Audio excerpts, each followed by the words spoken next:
कि मोदी जी कोई भी गारंटी करते हैं, देते हैं, तो उसके पीछे उनकी सोच होती है, कुछ न कुछ आधार होता है।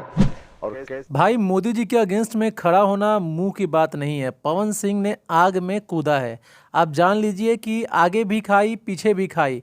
तो पवन सिंह जिसके खिलाफ लड़ रहे हैं उपेंद्र कुशवाहा जी, छोटा मोटा नाम नहीं है मेरे भाई। अगर आप बिहार के हैं और अगर राजनीति से आप दिलचस्पी रखते हैं तो आप अच्छे से जानते हैं कि उपेंद्र कुशवाहा एक बहुत बड़ा नाम है।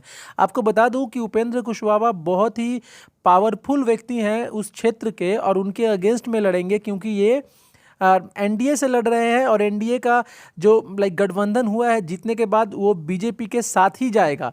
और इसका मतलब पवन सिंह सीधे सीधे बीजेपी के अगेंस्ट में लड़ रहे हैं।